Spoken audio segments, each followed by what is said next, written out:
Entonces empezamos esta sesión.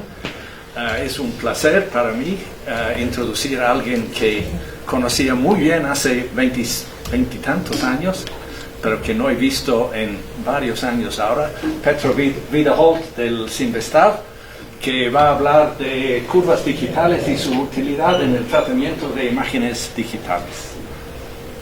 Muchas gracias.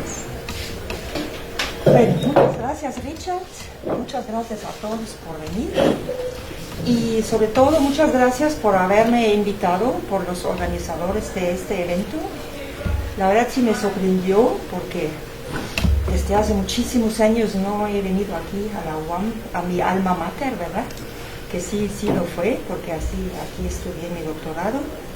Entonces, bueno, muchas gracias. Vamos a empezar. Vamos a hablar hoy de una manera muy folclórica, muy introductiva de ese tema. Y bueno, como es una práctica informal, no voy a dar contenido y eso, sino vamos a empezar así inmediatamente. No tan rápido. Bueno, ¿qué es una imagen? Para empezar. Bueno, una imagen es una representación de información, normalmente sobre alguna propiedad de la materia, sea física, química, biológica, o de hecho en un sentido amplio es cualquier tipo de datos, o incluso una obra de arte podría ser, o una foto de ella. Todo lo que se puede modelar por una función de Rn a Rm, o sea, números reales. Estamos hablando de n variables y por eso los ingenieros hablan de una imagen n-dimensional y con m valores que a veces se asocian a colores o algo así.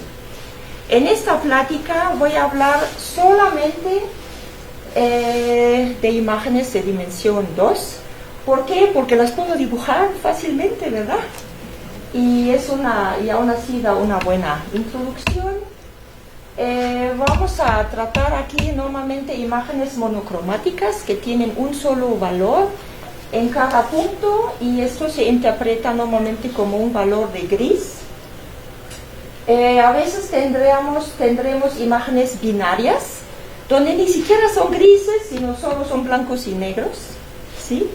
Y de vez en cuando vamos a ver imágenes de color que normalmente se interpreta como si tuvieran 3 valores de gris, cada uno correspondiente a un canal de color, por ejemplo, de verde, azul y rojo.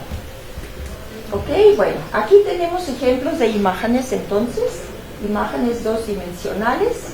A la izquierda tenemos una imagen de colorcito, no muchos colores, pero bueno, es de color. Y luego arriba tenemos imágenes monocromáticas. Realmente yo convertí esta imagen de color en imagen de gris. Y lo que vemos a la izquierda es lo que sale de un intento y a la derecha vemos el inverso, ¿verdad? Donde los grises están al revés, ¿no? Y abajo tenemos las versiones binarias. En una vemos sobre fondo negro ese hilo que a lo mejor es el objeto de interés. A MATLAB no le gustaría eso, sino lo pondría... no, más bien a MATLAB sí le gusta eso porque pone los objetos de interés con colores blancos.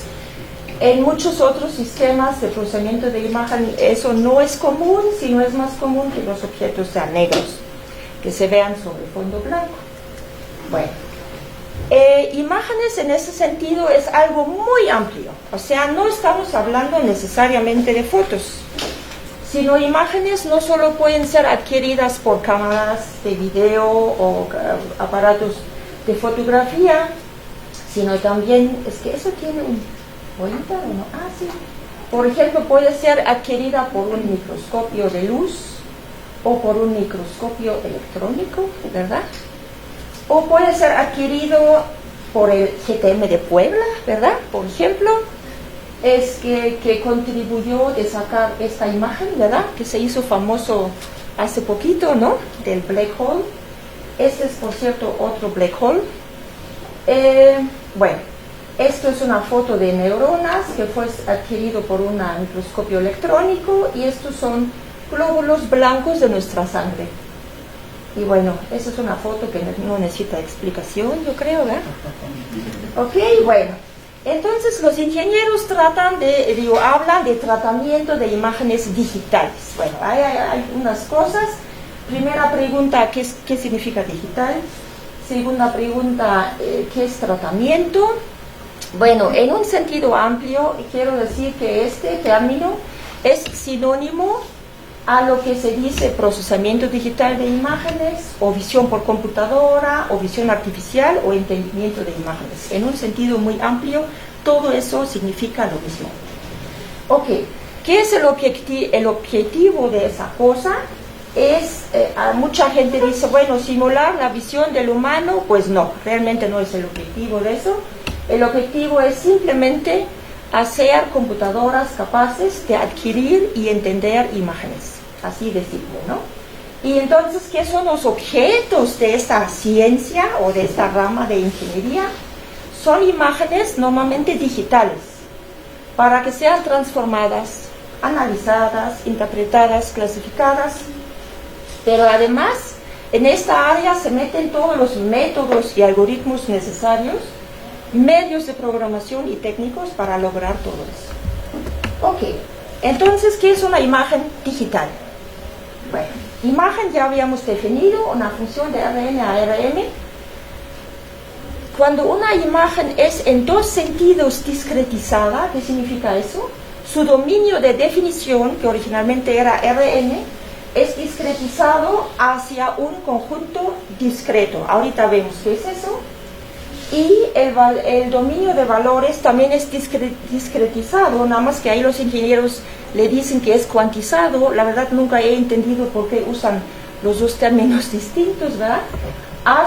Para que sean valores, por ejemplo, puntos con coordenadas enteras. ¿Por qué se debe de hacer eso? Eso se hace porque de otra manera una computadora no puede tratar la imagen. Porque una computadora explícitamente no puede memorizar un número como pi, ¿no? Así de fácil. Entonces hay que hacer eso. Bueno, ¿qué es un conjunto discreto? Bueno, la definición de eso realmente viene de la topología. Es simplemente un subconjunto, aquí vamos a hablar de plano nada más, que forma un subespacio discreto. ¿Qué significa eso? Y para cada punto hay un abierto suficientemente chiquito que contiene del conjunto D solo este pobre punto. ¿Sí? Ok. Aquí tenemos ejemplos de conjuntos, bueno, un ejemplo de conjunto discreto, un par de puntos aislados, ¿no? Eso es un conjunto discreto, ¿por qué? Porque puedo encontrar, si me esfuerzo tantito, abiertos suficientemente pequeños que me aíslan cada punto del resto, ¿no? Ok. Ese es otro conjunto discreto, obviamente lo es, y de casualidad se encuentra secretamente sobre una línea euclidiana, ¿sí?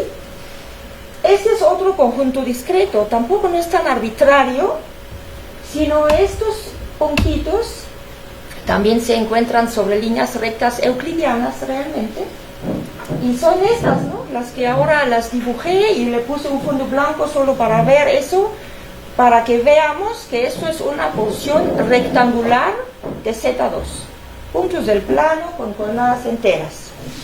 Obviamente, si en cada de estos puntos tengo un valor, por ejemplo un valor de gris, pues eso lo puedo representar por una matriz, ¿verdad?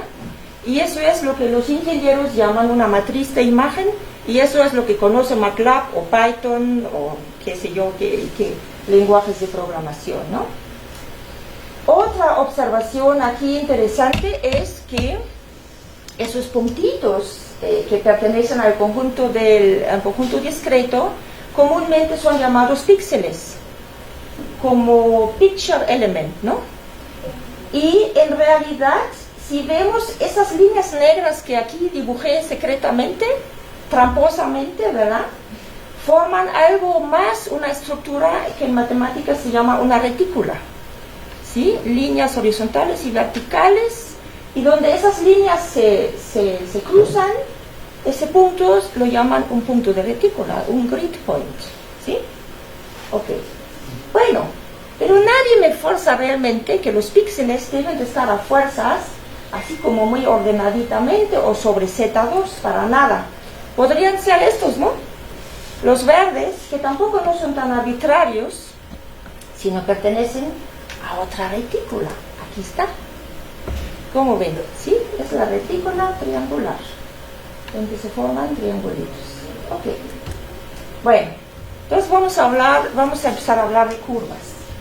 ¿Qué son curvas en el plano?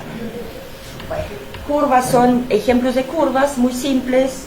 Son cosas como segmentos de línea o líneas enteras, ¿verdad? O líneas un poquito curvadas,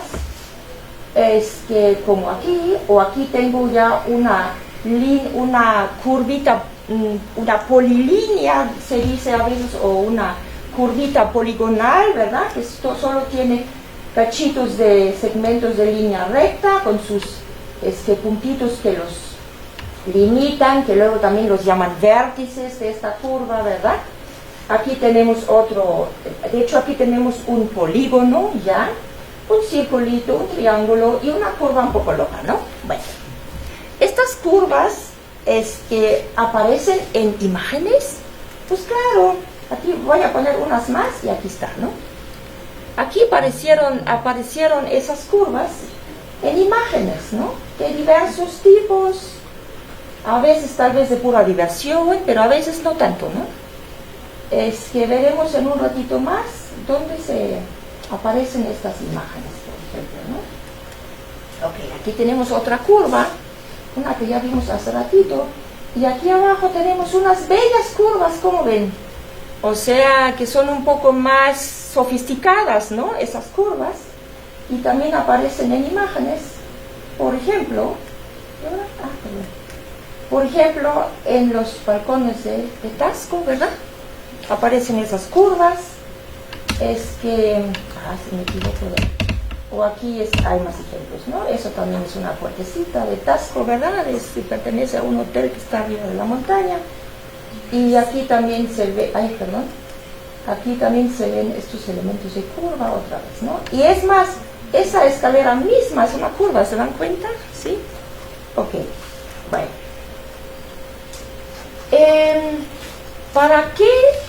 ¿Por qué son de interés curvas en imágenes? A veces las curvas son el objeto o son los objetos de interés, como es en este caso del hilo, ¿no? Este hilo obviamente forma una curva y eso es lo que me interesa, tal vez encontrar, ver o analizar en esta imagen. Pero luego otros objetos muy típicos que se presentan como curvas o se interpretan como curvas son letras o cifras. ¿Por qué? Porque son cosas flaquitas, ¿no? Son como curvas casi. Claro, se pregunta uno, bueno, está bien, aquí es una curva, este B como que ya fue escrito con una pluma un poquito demasiado gruesa, ¿verdad? Como que ya no está tan flacucho como quisiéramos. O este A, por ejemplo, no, pues ya está muy gruesito, ¿no? ¿Qué le hago? ¿Aún así lo puedo modelar por una curva? Pues sí. Por ejemplo, puedo buscar una curva que está como en su eje medio o le hace como un esqueletito. O sea, esa curva no estaba presente exactamente en la imagen, pero está presente, digamos, inheritamente, ¿no? Realmente esa curva refleja muy bien la forma de esa letra. Ok.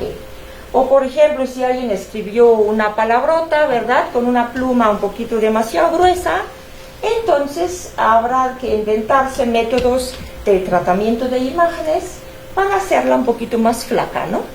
Y a lo mejor así llegamos a una curva. Ok. Así que, ¿por qué mostré estos ejemplos?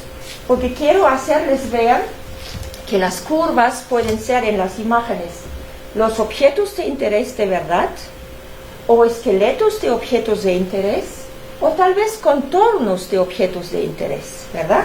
Contornos como aquí está el contorno completo, o aquí ese es el contorno, bueno, un pedazo por lo menos, ¿no? Aquí vemos otra vez interesantemente esta curvita, de alguna manera representa la forma de esa cosa, ¿no? Pero están viendo que en esta parte, así como tramposamente, no representé exactamente el zigzagueado de aquí, ¿no? sino que me interesaba aquí como que lo esencial de esa cosa, ¿no? Por eso le tomé como el esqueleto en esa parte, ¿no? Ok. Bueno, entonces curvas en imágenes digitales quieren ser dibujadas, presentadas, eso se hace en la gráfica por computadora, o quieren ser, y eso ya si nos metemos más al tratamiento de imágenes, quieren ser encontradas, identificadas, segmentadas del fondo, ¿verdad? Reconocidas y luego analizadas. Por ejemplo, qué sé yo, los biólogos, los robotólogos, los que hacen análisis de materiales quieren saber, oye, qué larga fue la curva, ¿no? O es la curva. O cuál es su área que encierra, cuál es su forma, cuál es su curvatura, está suavecita o tiene picos o todo eso, ¿no? Ok. Y esto pues se usa, como ya casi dije, ¿no? En gráficas por computadora y en el tratamiento de imágenes. Ok. Por ejemplo, si un robotcito autónomo quisiera caminar por este pasillo, es que será esencial que su sistema de visión reconozca algunas de estas curvas que aquí son líneas. Si no, ¿cómo se puede orientar, no? ¿Por dónde ir? O, por ejemplo, este carro autónomo es que necesita orientarse, por ejemplo, de estas líneas aquí para no salirse de su camino, ¿no? Y aquí están esas curvas que sería en este caso interesante detectar. Ok, aquí tenemos otros ejemplitos un poco del ambiente industrial y de manufactura.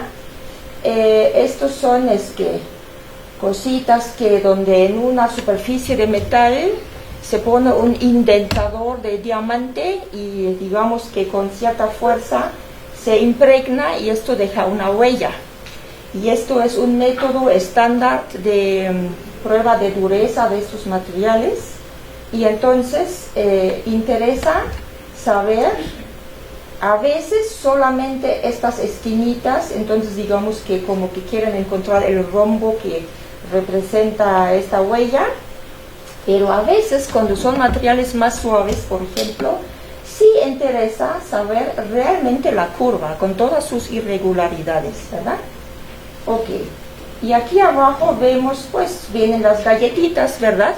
Y un típico sistema de inspección automático podría checar, por ejemplo, si de veras está correcto que vienen las galletas todas redonditas, no están rotas o algo así, o de repente hay una mancha donde muchas se unieron, ¿verdad? Entonces un sistema de visión sí podría detectar eso y poner la alarma, ¿no? Algo anda mal, por ejemplo, ¿no? Ok.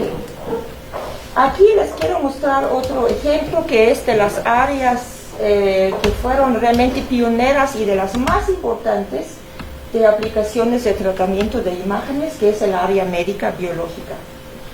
Bueno, aquí tenemos otra vez un sofisticado microscopio, aunque todavía es de luz, y esto es uno de los modernos microscopios electrónicos, de los cuales hay muchos tipos.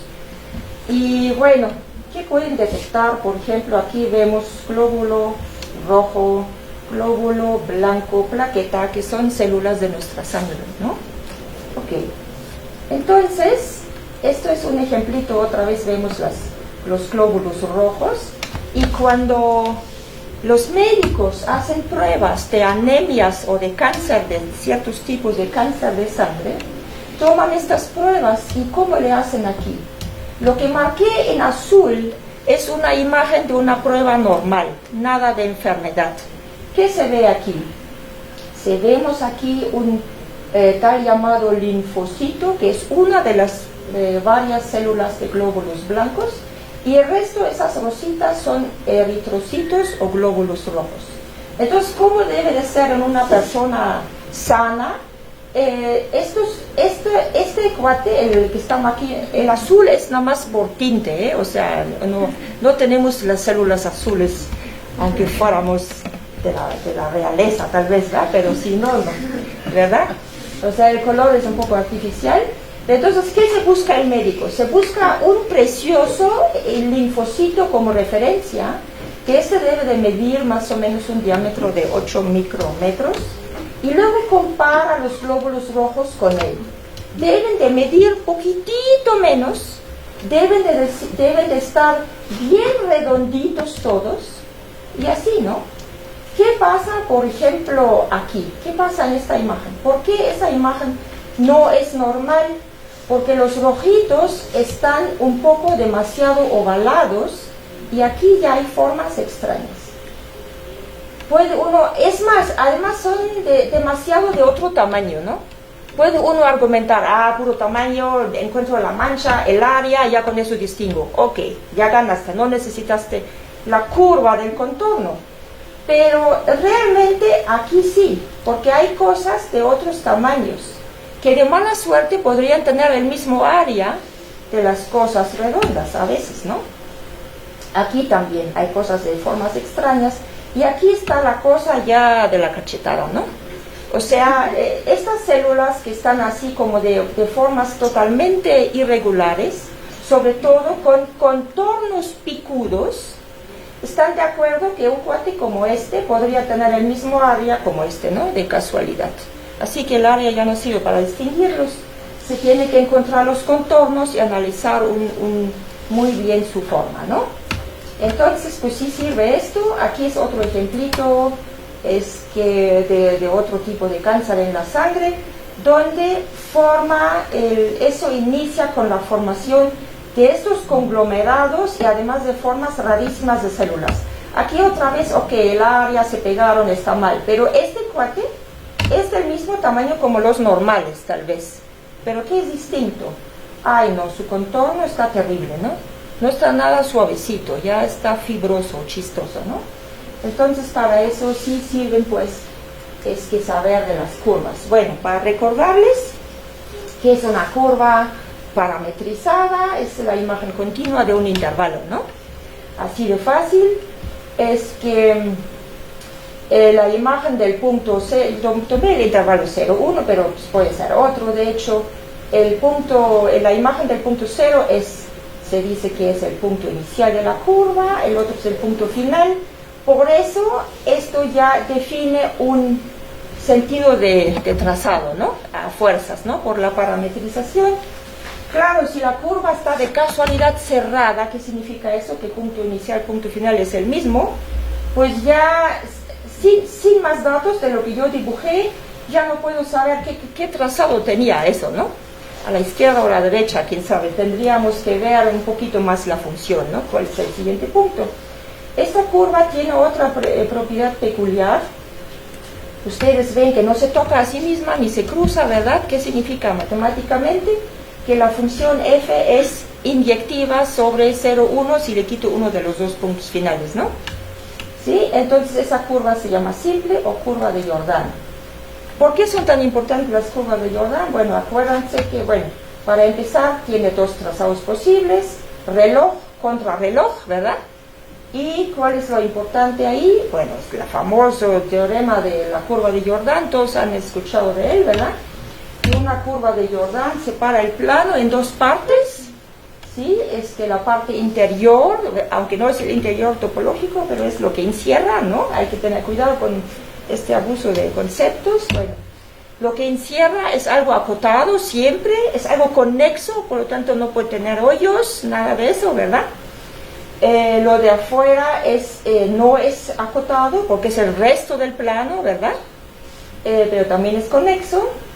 Y otra cosa importante, cada curvita que empieza con un punto adentro y se quiere escapar a un punto afuera, a fuerzas tiene que cruzar esa curva, no hay otra chance, ¿no?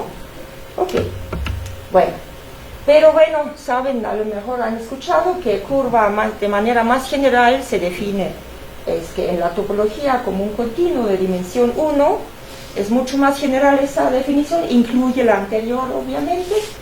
Entonces esto es algo no vacío, compacto, o sea, cerrado y acotado, conexo, con la peculiar propiedad de que para cada puntito, si tomo un disquito abierto suficientemente pequeño, entonces la frontera de la intersección del disco con la curva, pero la frontera, ¿verdad? La frontera en la curva es que tiene que ser un conjunto de puntos aislados. O sea, tiene dimensión cero, ¿no? De hecho, ¿no? Entonces, aquí vemos eso muy fácil, y aquí vemos que hay un chorro de puntitos, pero no puede haber algo conexo ahí, ¿no? O sea, más de un punto, ¿no? De hecho, estas curvas, entonces se dice que este punto tiene un índice de, ¿cómo se dice? Branching, o sea, ¿cómo se dice? Ramificación. ¿Cómo? Ramificación. Como bifurcación, 2, y ese tiene muchos, ¿no? Esto es que en una curva de Jordan, esto no puede pasar, ¿verdad? Por ejemplo. Tampoco esto, ¿no? Que tiene solo un puntito, ¿de acuerdo? Sino todos los puntos de una curva de Jordan son como este, ¿no? O sea, tienen índice 2, ¿verdad? Ok. Bueno, entonces, ¿cómo discretizamos una curva? Nos recordamos hace un momento, aceptábamos que, bueno, un modo de píxeles bonito es el Z2. Aquí está el Z2, ¿de acuerdo? Y ahora nos imaginamos el Z2 como inmerso en el plano euclidiano, porque, bueno, empezamos con curvas euclidianas y quisiéramos discretizarlas. O sea, eso es un mapeo, obviamente. Aquí lo vamos a ver de manera muy folclórica. ¿Cómo podría uno hacerlo? Bueno, uno pensar, bueno, ¿qué tal si pensamos que solamente vemos dónde esa curva de suerte toca a Z2? ¿Sí lo toca? Sí lo toca. Uy, pero qué tristeza, miren. ¿Qué sale de ahí? Un poquitos puntos nada más, ¿no? Si le quitamos, o sea, la curva euclidiana esta, no vive en Z2, ¿de acuerdo? No vive en el mundo de píxeles. En el mundo de píxeles solo están los puntos verdes y los puntos azules gruesitos, ¿no? Así que si quito la curva me queda esto, ¿no? Así que digamos que ese triste conjunto de 2 puntos se supone que de alguna manera me representa una línea. No, pues eso está fatal, ¿no? Y lo verde igual está súper triste, ¿no? Entonces no fue la manera correcta todavía, ¿verdad? Tengo que esforzarme un poquito más. Podríamos pensar, ok, vamos a ver con cuidadito, trazando cada una de las curvas, a ver cuáles píxeles están muy cerca de ella, ¿sí? Por ahí está. Quito las curvas, a ver cómo se ve. Pues ya casi podemos ver como que sí, ¿verdad? Esto es casi como son ya versiones discretizadas de curvas. Lo podríamos por el momento aceptar, ¿no? Ok. Bueno, pero ¿qué vemos ahí? Hay un problema. El problema es cómo sé realmente que obviamente quisiera yo que una curva discreta o una curva digital también sea algo conexo, ¿no? Por lo menos. Bueno, aquí no hay conexidad de ningún tipo, ¿no? Solito, ¿no? Son puros puntos aislados, no hay nada que pueda hacer. Entonces, ¿qué necesitamos? Necesitamos algo, introducir un poco más estructura en el conjunto discreto. Necesitamos introducir algo que nos regale conectividad, ¿sí? Por ejemplo, puedo decir, ok, de cada punto de Z2 yo permito caminar arriba, abajo, derecha, izquierda. Estos 4 puntitos los voy a llamar vecinos. Les puedo dar la mano o puedo caminar hacia ellos. Bueno, inmediatamente entendemos, eso nos genera una manera de crear caminos, ¿no? Y realmente, ¿dónde estamos entonces? Estamos en un grafo, ¿verdad? Estamos en un grafo, los puntos de Z2 son los nodos, y estas aquí los dibujé como flechitas, pero olvidemos lo que son flechitas, los imaginamos como cantos nada más. Entonces son los cantos no dirigidos de un grafo, ¿de acuerdo? Y este grafo de hecho está dibujado en todo esto, ¿no? Son las líneas negras. También podría dar un poquito más libertad y le digo, eso está muy triste, esos pocos pasos de caminata. Permito los diagonales también, llego a 8 vecinos y recibo un nuevo grafo con estos cantos, o sea, cantos diagonales y derechitos, ¿no? Y entonces tengo el 4 grafo vecino, el 8 grafo vecino. ¿Eso me sirve? Claro, porque tengo ahora un concepto de conectividad. ¿Quién me lo regaló? La teoría de grafos, o gráficas, como lo quieren llamar. Aquí tenemos eso como ejemplificado. El de 4, esto es un camino. Sí se ve, a veces los colores no aparecen tan bien como si fueran el monitor de la computadora. Este es el 8 que vimos hace un momento. Aquí tengo un camino con mucho más libertades de pasitos de caminar, ¿de acuerdo? Bueno, ¿por qué no decir entonces una curva digital para empezar? ¿Qué va a ser? Cierto tipo de camino, ¿no es cierto? Ya. Esto es otra versión, por cierto, donde no doy tan poca libertad como aquí, pero tampoco no tanto como acá, sino le permito los diagonales solo estos dos. Podrían ser los otros dos también, ¿no? Entonces son 6 vecinos. Y esto es un camino en este grafo. Ok. Bien. Vamos a recordarnos cómo era lo de nuestras curvas. Eso lo habíamos generado. Aquí todavía dibujé suavemente la línea y en amarillo lo euclidiano, cosa que no vive en el plano discreto, ¿verdad? Nomás para orientarnos. ¿Qué es eso? Dibujé los grafos inducidos limpiamente por estos píxeles, ¿sí? Entonces, todavía, quién sabe, bueno, es un tipo de curva digital, tal vez. Lo que es, por lo menos, es la discretización de nuestra curva original. Eso sí lo es. ¿De acuerdo? Ok. Aquí utilicé ¿cuál tipo de conectividad? Pues la 8, ¿no? Porque hay estos pasitos chuecos, ¿verdad? Aquí, y hay muchos, ¿no? Y otros derechos. Una observación aquí nomás. Uno diría, una curva euclidiana, ¿qué le pasa cuando le quito un punto? Se desconecta, ¿no es cierto? Y, o sea, bueno, no es cierto. Para una curva de Jordan, para una muy fibrada, tal vez no, ¿verdad? Bueno, pero aquí observo algo interesante. Esta, digamos, curva tiene un chorro de puntos que se podrían quitar, por ejemplo, este. Si quito este punto, están de acuerdo que el resto se queda conectado, no pasa nada, ¿no? Es que puedo quitar este punto, pues me late que no, ¿verdad? No, sí, porque el resto se va para arriba todavía. O sea, hay muchos puntos que podríamos quitar, ¿no? Bueno, es nomás una observación. ¿Qué pasa si considero estos mismos conjuntos de píxeles, pero con la 4 conectividad? Pues hay mucho menos caminitos, ¿verdad?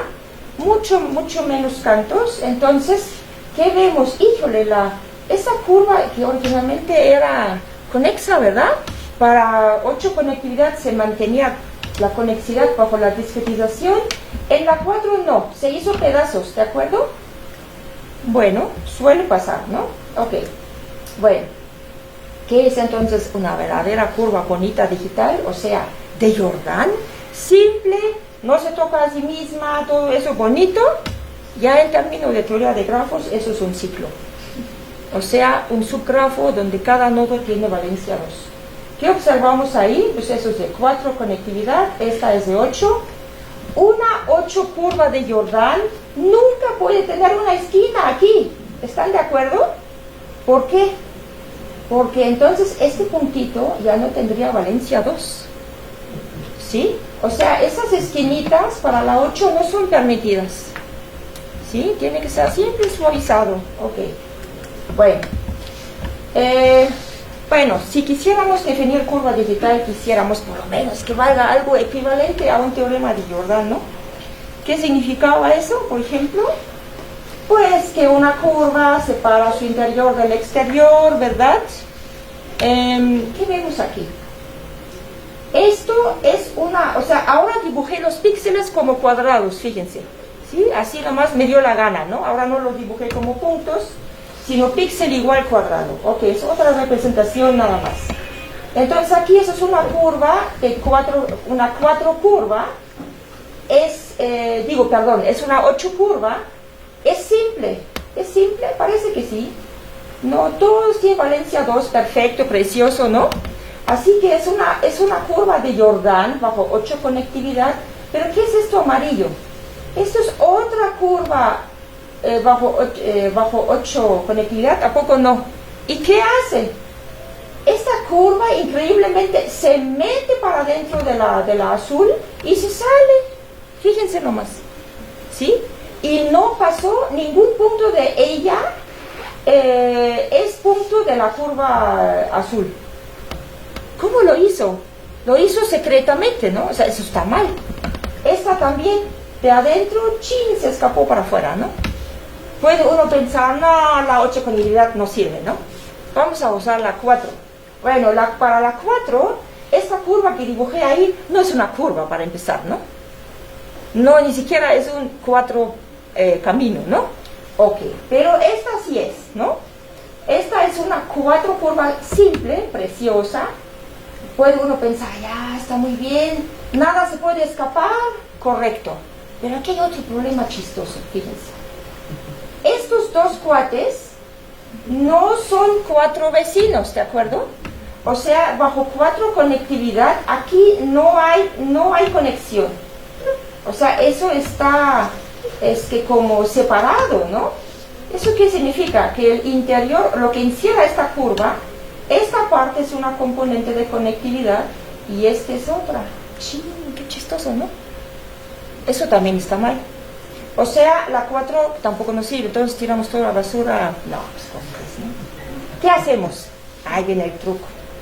Usamos para los puntos de objeto, por ejemplo, la 8, aquí está la azulita, preciosa, y para el fondo, la 4. Para el fondo, la 4, ¿sí? Entonces, esto aquí ya no vale, ya no se forma curva, ¿no? Aquí tampoco, todo se queda adentro, muy bonito, ya funciona todo. Y aquí igual, si considero bajo 4 conectividad la curva, y el fondo bajo 8, aquí sí hay conexión, ¿de acuerdo? Entonces hay una sola componente adentro, precioso, ya. Bueno, entonces, ¿eso qué nos regala?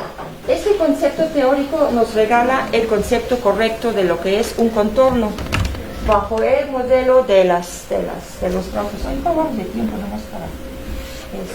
¿Cuánto llevo, Nice? No, empezamos como 10 minutos tarde, ¿no? Sí, ok. Como 33 minutos. Sí, nomás para checar que estamos bien de tiempo. 20. Muy bien. Entonces, lo que está en gris aquí es un objeto, ¿están de acuerdo? Que es 8 conexo. No es 4 conexo, ¿verdad? Porque esa cosita ya se separaría, aquí se separaría. O sea, bajo 4 conectividad, este objeto en su totalidad no es conexo, porque no es verdad que de cada punto gris a otro punto gris haya un camino, un 4 camino, ¿no? Pero de 8 sí funciona. Entonces se define el contorno de un objeto 8 conexo como todos los píxeles del objeto que tengan, ahora sí, para fondo tengo que pensar en la otra conectividad, ¿no? Que tengan un 4 vecino afuera, ¿cómo ven? ¿Sí? Y esta definición limpia, que usa 8 para objeto y 4 para afuera, me da todos estos puntitos rojos, ¿no? Estos forman el contorno. Bueno, ¿para qué me sirve esto? Bueno, o sea, puede uno pensar, los ingenieros se preguntan, ¿y eso qué? Está chido, ¿no? Y ya, yo puedo encontrar eso nada más viendo. Por ejemplo, puede uno pensar, yo de la izquierda a la derecha escaneo toda la imagen como loco, ¿no? Suponiendo que el objeto está rodeado por todo, fondo por blanco, ¿verdad? Cuando me topo con el objeto, empiezo a hacer feeling, ¿sí? Así, gris, hasta me topo otra vez con fondo y ya terminó, ¿no? Puede uno pensar, lo lleno todo y con eso detecté mi objeto. Dice, pues está chido, ¿no? Pero con esto, ¿qué tendría la computadora? La computadora, acuérdense de algo muy bien, tiene esta matriz de imagen, ¿sí? En la matriz de imagen, para todos los píxeles blancos, dice un valor 0. Para todos los grises dice un valor que les gusta, 1, por ejemplo, ¿no? Muy fácil, imagen binaria, ¿no? La computadora, por sí sola, no conoce estos cuates rojos, no conoce el contorno. Solo sabe eso, que gris es objeto, blanco es afuera. ¿Puede determinar el área del objeto? Sí, cuenta los grises y ya terminó, ¿no? Ok. ¿Puede determinar el perímetro del objeto? Pues, quién sabe, pero sin conocer el contorno, ¿cómo lo hacemos, no? O sea, sí se necesita el contorno muchas veces. Entonces, la definición limpia de contorno que no solo nos regala la satisfacción teórica, que ahora sabemos que es un contorno, no, también nos regala herramientas para maneras súper eficientes de encontrar ese contorno. ¿Qué significa eficiente? No quiero ver todo el objeto. Si quiero encontrar solo el contorno, ¿cómo le hago? Pues escaneo de la izquierda para toparme una vez con el objeto. Solo lo hago una vez, en la línea que yo quiera, ¿no? Hasta encontrar un primer punto de objeto. Este cuate, si yo sé que de la izquierda vengo del fondo, me topo con él, tiene que ser el contorno. ¿Están de acuerdo? A fuerzas, ¿no? ¿Y luego qué hago? Luego hago lo siguiente. Los 8 vecinitos de cada punto, aquí están, me los imagino en cierto orden. Hasta la gente cuando programa eso les da números, pero aquí no necesitamos los números, solo necesitamos entender que los 8 vecinos ahora nos imaginamos ordenados en sentido reloj, ¿sí? ¿Qué significa ordenados? Después de este viene este, después de este viene este, y así, ¿de acuerdo? Reloj, reloj, reloj, siempre. Entonces, ¿yo qué hago? Ya tengo ese primer punto. Me fijo, ¿cómo lo encontré? Venía de la izquierda, ¿no es cierto? Entonces, lo que hago, me paro en el punto y veo de regreso. ¿De dónde vine? Pues vine de acá. Pero ahora pongo la mirada al regreso, ¿no? Así que vine en esta dirección, tan. ¿Cuál es el siguiente 8 vecino en el reloj, reloj, reloj, después de este? Pues este, ¿no? Así que veo de aquí, ¿cómo no puedo poner la mano tranquila? Bueno, después de este viene este vecino. Veo, oye, ¿tú eres del objeto? No, sigo buscando. Siguiente punto. Tú eres del objeto, tú eres de contorno. Sí se puede entender por qué es del contorno, porque el anterior no era. Entonces así encuentro este punto. ¡Qué felicidad!, ¿no? Ya. Hago lo mismo, fíjense. Ahora estoy en este punto. ¿Cómo llegué a él? Del amarillo, ¿no? Pero ahora pongo mi mirada de regreso. ¿De dónde vine? Pues de abajo. Después de este 8 vecino, ¿cuál es el siguiente en orden reloj? Este. Pregunto, ¿tú eres objeto? De hecho, no es posible, pero no importa. O sea, todavía se puede hacer más eficiente eso, pero ok. Así, manera simple, ¿no? ¿Es que tú no eres el objeto? No. ¿El siguiente es el objeto? No. ¿Tú eres el objeto? No. Siguiente, no. Tú sí. ¡Wow! Te encontré. Ese es el siguiente punto de contorno, ¿se dan cuenta? Está súper chido eso, ¿a poco no? Bueno, lo hago otra vez. Aquí estoy, no, ya estoy donde estoy. Estoy aquí, ¿no? ¿De dónde vine? De acá. Veo de regreso, tú eres mi vecino. Ok, tú ya sé que no. Bueno, él también puede ser en el caso que el contorno se regrese sobre sí mismo. Pero esa es la última chance, ¿de acuerdo? Así no es la primera, ¿no? Sería estúpido, ¿no? Entonces ya no hago nada, ¿no? ¿Ok? Así que veo. Ok, a ti no te pregunto, pero a ti sí. ¿Tú eres? No. ¿Tú eres tu objeto? No, no, no. Es que tú sí. Tú eres el siguiente. Fíjense, si aquí no hubiera objeto, si no hubiera otra chance, que el objeto solo es este mismo, es válido y me regreso. Está bien, no hay problema, ¿no? Pero si se dan cuenta qué bonito es eso. O sea, la orientación de los 8 vecinos nos da esta herramienta de programar eso súper eficientemente y va a encontrar poco a poco todos los puntos del contorno, ¿sí? Pero ahora la información es mucho más valiosa. No solo tengo un conjunto de píxeles rojos, tengo una secuencia ordenada de ellos, ¿sí? Es más, o sea, mientras que yo hago eso, yo puedo analizar cada movimiento, me voy arriba, voy a derecha, todo eso lo puedo memorizar y puedo, por ejemplo, calcular mientras un integralito de línea, ¿a poco no? Y cuando terminé, tengo el área. No necesité contar los píxeles para eso, ¿sí? Bueno, eso se llama seguimiento de contorno y es un método estándar para segmentar objetos del fondo, ¿no? Ok, bueno, aquí dibujé nada más para recordar una vez más que los píxeles nos imaginamos a veces como puntos de retícula o si tenemos canas los imaginamos como cuadrados. También es válido, o sea, cada punto de retícula se identifica con el cuadradito que lo rodea, ¿no? Si estamos en Z2, todos esos cuadraditos tienen longitud de canto igual a 1, obviamente, ¿no? ¿Por qué se hace eso? Porque realmente, técnicamente, cuando los ingenieros discretizan una imagen, ellos dicen una señal analógica, ¿verdad? ¿Qué hacen? Por ejemplo, si la imagen fuera solo de dimensión 1, imagínense, la función esta solo es una línea, ¿no? Entonces, es que va un aparato, digámoslo así, va viendo la señal, digamos, abre su ojito un cachito, ¿verdad? Ve un cachito, por ejemplo, de longitud 1, ¿verdad?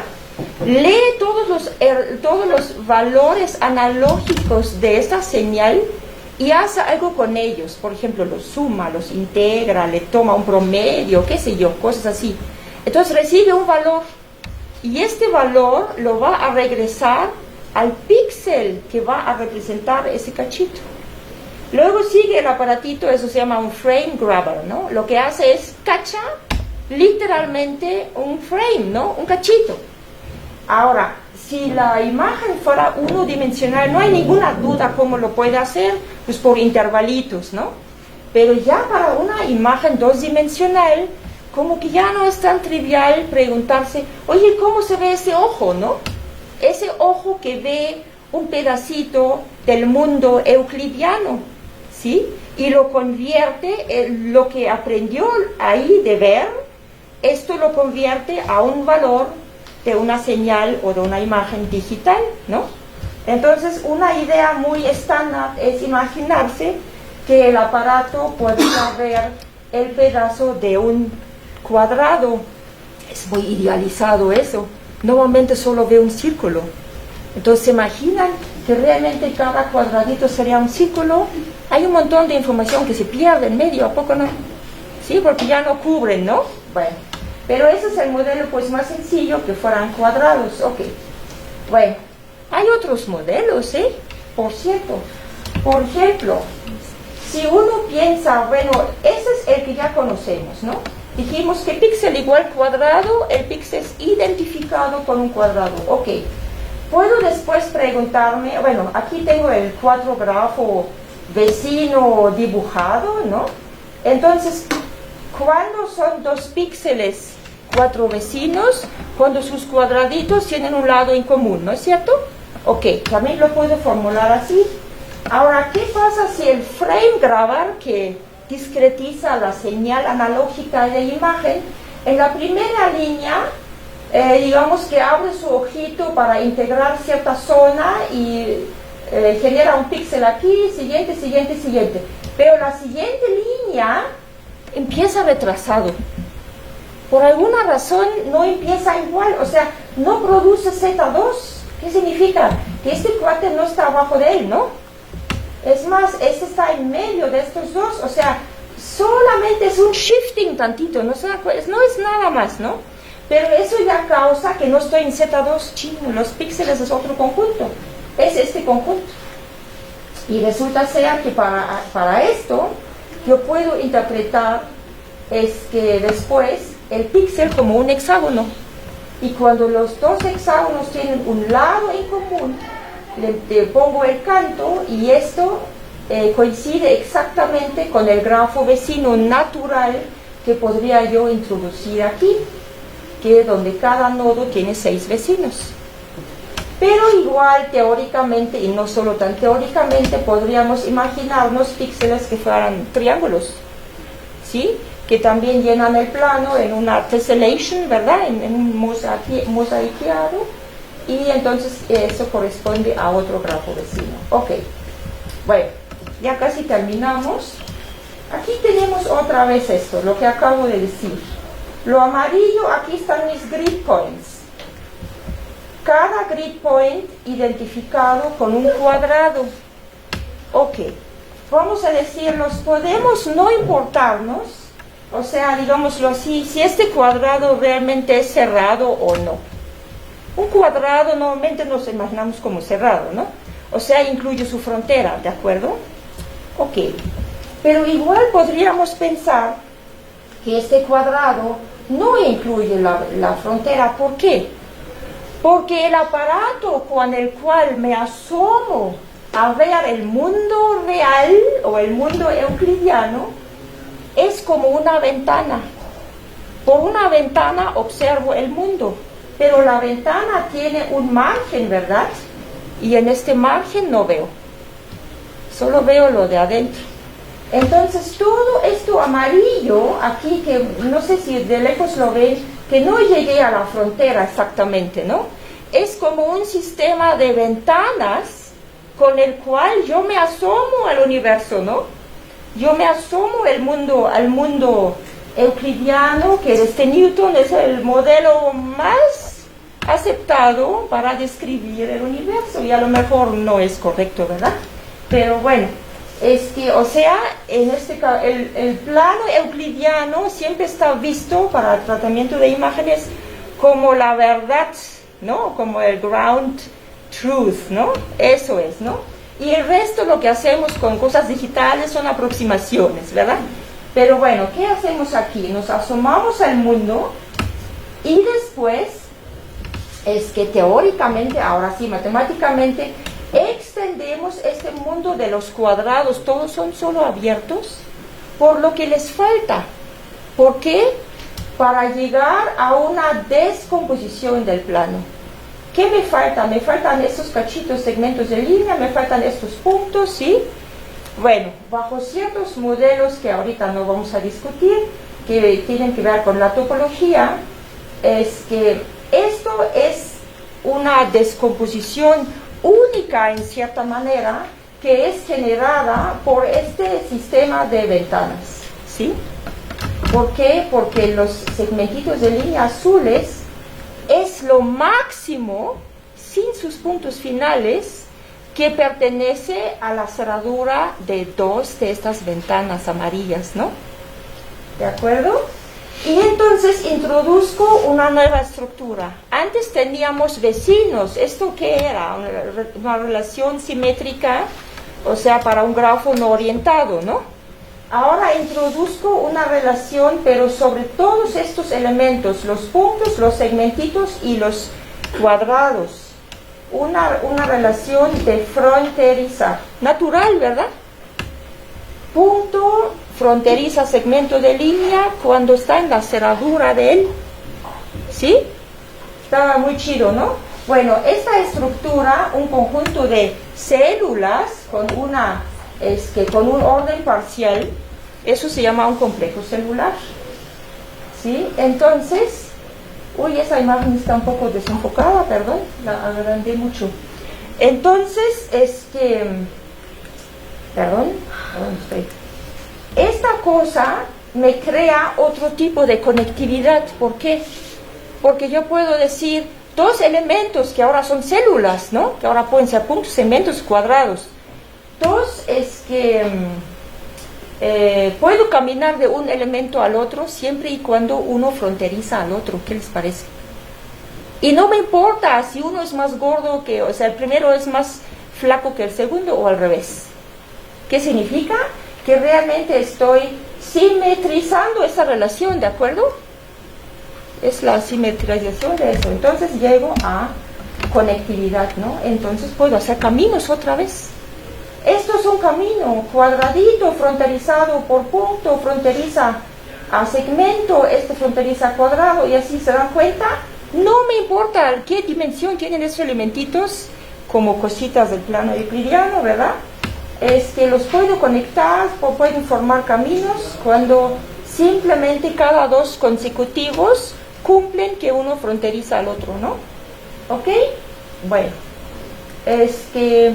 puedo pensar esta relación de uno fronteriza al otro o al revés, es otra vez simétrica, ¿no? Es otra vez un grafo. Es este grafo. Es el grafo de comparabilidad. La gente se emociona recientemente mucho por esos grafos, ¿sí? Hacen construcciones hermosas y luego dicen, el grafo de comparabilidad es tal. Pero en cierta manera ese grafo representa solamente la conectividad. Otras cosas, quién sabe. un poquito el grafo echa a perder el cuento. ¿Por qué? Porque ya simetricé mi relación, que estaba yo tan orgulloso que no era simétrica, ¿no? Sí, o sea, digamos, podríamos decirlo así. Ok, en este modelo hay un nuevo modelo de frontera, como contorno, pero ahora la frontera no son elementos del objeto, no necesariamente, sino es una frontera, no voy a meterme a esto, pero es una frontera topológica realmente, que es la misma de un objeto que es de su complemento. Y hay otro tipo de frontera, porque aquí todo es dual. ¿Por qué? Porque menor lo puedo voltear, ¿no?, a mayor. Entonces realmente tengo dos modelos, ¿no? Uno es el dual del otro. Y bueno, estos son ejemplos donde estamos modelando. Este objeto está modelado sobre el complejo celular cuadrático. Tenemos los cuadraditos, los segmentos, y los puntos casi no se ven, pero son un poquito más oscuros, ¿no? ¿Y qué estoy haciendo ahí? Digamos, este objeto, me imagino, no es una curva, pero podría tal vez una curva representarlo muy bien si le quito capita por capita fronteras. De hecho, se tengo que quitar frontera y el otro tipo de frontera alternamente, porque fíjense, topológicamente, si tengo algo, le quito la frontera y luego le vuelvo a determinar su frontera, pues es la misma de antes, ¿no? Y la vuelvo a quitar, pues ya no hice nada, ¿no? Entonces, absurdo, ¿verdad? Entonces, tengo que quitarle frontera y esa otra chistosa frontera alternamente, y aquí llego, y aquí ya no le puedo quitar más sin romper conectividad. ¿Qué significa? Que esto no solo es esqueleto de este objeto, eso es una curva, porque es algo realmente delgado, ¿no? No le puedo quitar más cosas. Esto es algo hermoso, a lo mejor no lo pueden apreciar de lejos, está modelado sobre el complejo celular hexagonal. Sí, o sea, lo que se ve normalmente son hexagonitos con sus cantos y sus puntos. ¿Y dónde aquí está el esqueleto? Todavía no lo saqué. El esqueleto, lo que se hizo aquí, todo esto, lo que está como una mancha, es un objeto de interés. De cada punto se calculó su distancia, claro, de cierta distancia, al fondo, o bueno, a la frontera, si quieren. ¿Sí? A la frontera. ¿Qué tan lejos estoy de la frontera?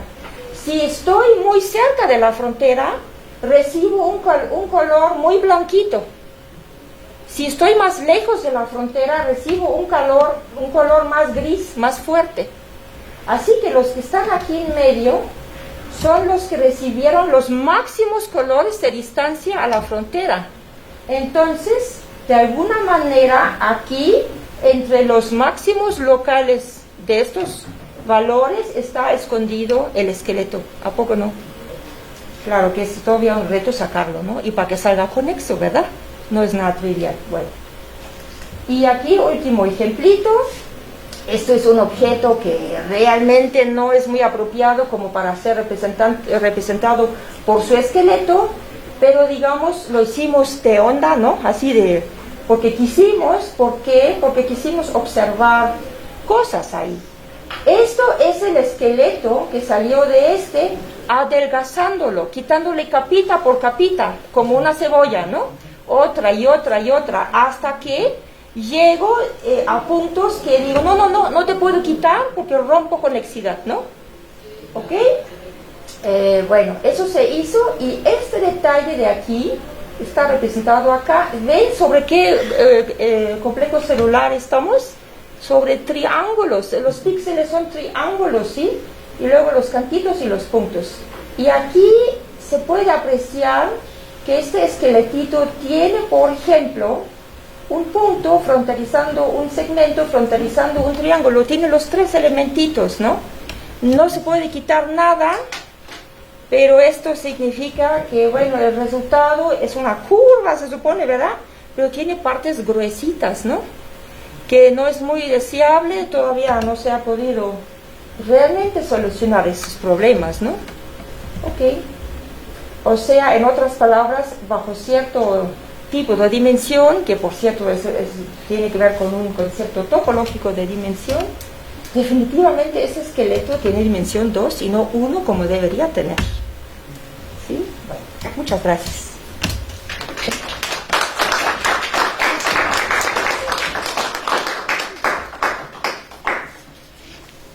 Pues, ¿hay alguna pregunta Sí, para Petra? No les dé pena preguntar. Sí, preguntan lo que quieran. Bueno, se me hizo muy interesante. Gracias.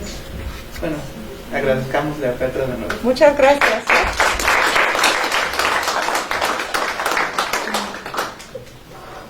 Bueno, pues ahora hay descanso.